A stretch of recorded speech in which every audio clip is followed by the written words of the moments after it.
औज़ुबिल्लाहिमिनश्शैतानिर्रजीम बिस्मिल्लाहिर्रहमानिर्रहीम। अस्सलाम वालेकुम। उम्मीद है आप सब खैरियत से होंगे। आज की जो वीडियो है इसमें जो हमने जो टॉपिक्स कवर करने की कोशिश की है वो पिछले वालों से थोड़ा सा मुख्तलिफ हैं, थोड़ा सा हटके हैं। तो आज की वीडियो में हम अल्लाह ताला का बेसिकली एक ऐसी चीज़ जानने की कोशिश करेंगे तो अल्लाह ताला ख़ुद अपने बारे में क्या कहता है, अल्लाह ताला ख़ुद कैसा है, अल्लाह ताला कितना रहमान और रहीम है, कितना अजाब देने के लिए वो सख्त है और कितना उसकी रहमत है। तो इसमें देखें कई तो बेसिक चीज़ें हैं और वो तो हम सबको पता ही है और हम सब ने बचपन में वही पढ़ी हैं कि अल्लाह ताला की जो रहमत है ना वो उसके गज़ब के ऊपर हावी है। तो अल्लाह ताला रहमान और रहीम है। हम कुरान में भी पढ़ते हैं रहमान और रहीम, और देखा जाए तो है भी ऐसा ही। अल्लाह ताला अपने मतलब रिज़्क़ में काफ़रों को भी देता है, मुसलमानों को देता है, जानवरों को देता है, चरिंद परिंद सबको देता है। तो ये कौन दे सकता है? ये कोई ऐसी ज़ात दे सकती है जो रहमान और रहीम हो।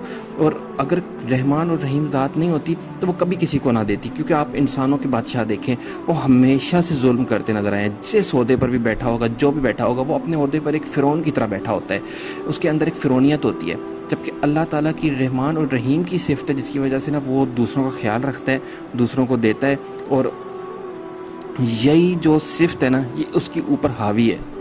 लेकिन हमसे यहाँ पे गलती हो रही है, हमने ऊपर अपने इतना हावी कर लिया है कि अल्लाह रहमान और रहीम है, रहमान और रहीम है, कि हम भूल ही गए हैं कि अल्लाह तो अज़ाब भी देता है। अल्लाह ने कुरान में कितनी जगह लिखा है मैं अज़ाब दूंगा, मैं नहीं छोड़ूंगा, मैं अज़ाब दूंगा, मैं काफ़रों को अज़ाब दूंगा। वो हम भूल गए। हमें अब लगता है कि रहमान और रहीम का ये मतलब है कि यहाँ पे भी मज़े करो और माफ़ हो जाओगे, वहाँ पे भी मज़े करो माफ़ हो जाओगे, दोनों जगह आपके मज़े मज़े हैं। हालांकि आपने खुद देखा है कुरान में अल्लाह ताला ने एक जगह लिखा है कि क्या तुम मुझसे कुछ लिखवा के लेकर आए हो कि मैं ऐसे ही करूँगा, या मैं थोड़े दिन के लिए अज़ाब दूँगा तुम्हें छोड़ दूँगा, क्या तुम मुझसे कुछ लिखवा के लेकर आए हो? तो मतलब कहने का ये है कि अल्लाह की दूसरी सिफ़त को भी हमें याद रखना चाहिए। अब हम अगर कुरान में देखें तो नज़ूल के हिसाब से तो सूरह अलग पहले आती है, लेकिन हमने तो तरतीब देखी है ना, जो तरतीब बनाई गई है उसमें पहली सूरह बकरा आती है। तो सूरह बकरा में अल्लाह ताला स्टार्ट में फरमाता है, शुरू की आयत में, कि अल्लाह ने इनके दिलों पर और उनके कानों पर मोहर लगा दी है और उनकी आँखों पर पर्दा पड़ा हुआ है और उनके लिए बहुत बड़ा अज़ाब है। अब हम एक और शुरू की आयत देख लेते हैं, उसमें इनके दिलों में बीमारी है तो अल्लाह ने उनकी बीमारी में और इजाफ़ा कर दिया और उनके लिए उनके झूठ बोलने की वजह से दर्दनाक अज़ाब है। ये मैं शुरू की आयत बता रहा हूँ, जो बिल्कुल स्टार्ट की 1 2 3 करके, जो बीच बीच से मैं आपको बता रहा हूँ। ज़ाहिर पहली आयत तो नहीं है ना, बीच बीच से करके। तो अब हम अगली आयतों की तरफ जाएंगे तो उसमें तर्जमा, पहले मैं 2 बता दिया आपको अज़ाब की आयतें, ठीक है। अब ये तीसरी हम जा रहे हैं उसमें, और अगर तुम्हें इस किताब के बारे में कोई शक हो जो हमने अपने ख़ास बंदों पर नादिल की है तो तुम इस जैसी एक सूरत बना लाओ और अल्लाह के अलावा अपने सब मददगारों को बुला लो अगर तुम सच्चे हो। फिर अगर तुम ये ना कर सको और तुम हरगिज़ ना कर सकोगे तो इस आग से डरो जिसका ईंधन आदमी और पत्थर हैं, वो काफरों के लिए तैयार की गई है।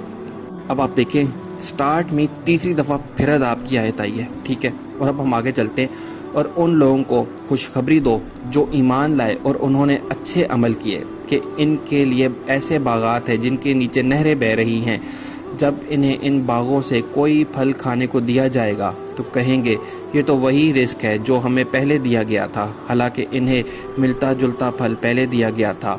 और इन जन्नतियों के लिए इन बागों में पाकीज़ा बीवियाँ होंगी और वो इन बागों में हमेशा रहेंगे।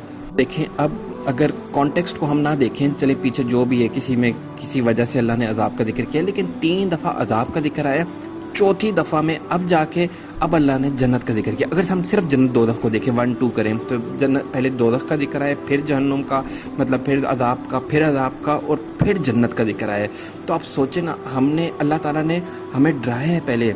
आप खुद सोचें, कोई बच्चा हो स्कूल में पढ़ने जाता है, तो अगर उसको ये कह दिया जाए कि यार तुम पूरी ज़िंदगी पढ़ोगे नहीं तो कोई टेंशन नहीं है, तुम्हारी नौकरी लग जाएगी, तो आप सोचें वो पढ़ेगा? पहले उसको डराया जाएगा। अगर तुमने पढ़ाई ना की तो इसका तुम्हें बहुत बुरा नतीजा होगा, तुम्हें नौकरी नहीं मिलेगी, तुम कोई काम नहीं कर सकोगे, बल्कि तुम्हें बहुत मुश्किल हालात का दुनिया में सामना करना पड़ेगा।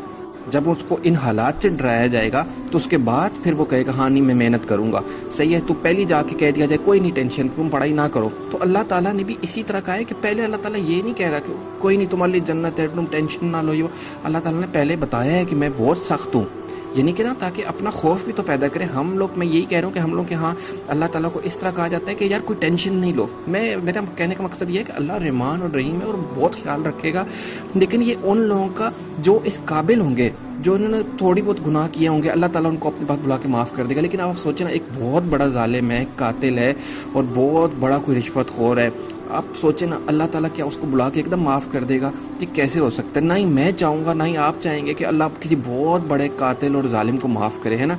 हमारा अपना दिल मुतमईन नहीं होगा, तो हम क्यों ये अल्लाह ताला के ऊपर डाल देते हैं चीज़ कि अल्लाह ताला तो रहमान और रहीम है ना। चलो हम तो नहीं चाहते, लेकिन अल्लाह ताला तो माफ़ कर देगा, शायद अल्लाह माफ़ कर। लेकिन आप सोचें अल्लाह ताला खुद कह रहे हैं कि मैं अजाब देने वाला हूँ, तो हमने अल्लाह ताला की एक इंट्रोडक्शन एक अजीब से ही लेकर चल रहे हैं कि अल्लाह ताला रहमान और रहीम है और वो हर एक को माफ़ कर देगा, वो किसी को अजाब ही नहीं देगा। जैसे अजाब देगा तो शायद कोई मुशरिक होंगे उनको मिलेगा। तो बस मैं एंड पे यही कहूँगा कि बस अल्लाह से उस तरह डरें जैसे उससे डरने का हक़ है।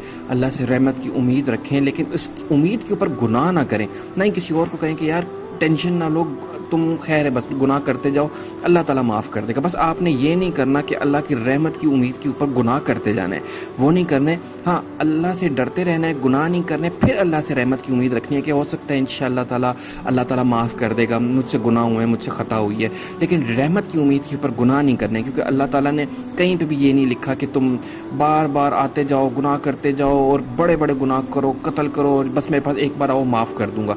यहाँ ऐसे नहीं लिखा। यहाँ पे अल्लाह ताला ने जहाँ पे लिखा है कि मैं माफ़ कर दूँगा, वो उन लोगों के लिए है और समझाने के लिए है कि जिनसे नादानिस्ता तौर पे गलती से हल्का फुल्का गुनाह हो गया या कोई बड़ा गुनाह हो गया, गुनाह कबीरा, उन्होंने माफ़ी मांग ली तो अल्लाह ताला ने उनको माफ़ कर दिया। लेकिन इसके ऊपर बार बार गुनाह करना, ऐसा कहीं जिक्र नहीं है। ठीक है, उम्मीद है आपको ये वीडियो पसंद आई होगी। तो इंशाअल्लाह ताला फिर किसी नई वीडियो के साथ हाजिर हूँगा। तो तब तक के लिए अपना ख्याल रखिएगा, इस वीडियो को लाइक ज़रूर कीजिएगा और कमेंट और शेयर। तो इंशाल्लाह फिर किसी नई वीडियो के साथ हाजिर होंगे, तब तक के लिए अल्लाह हाफ़िज़।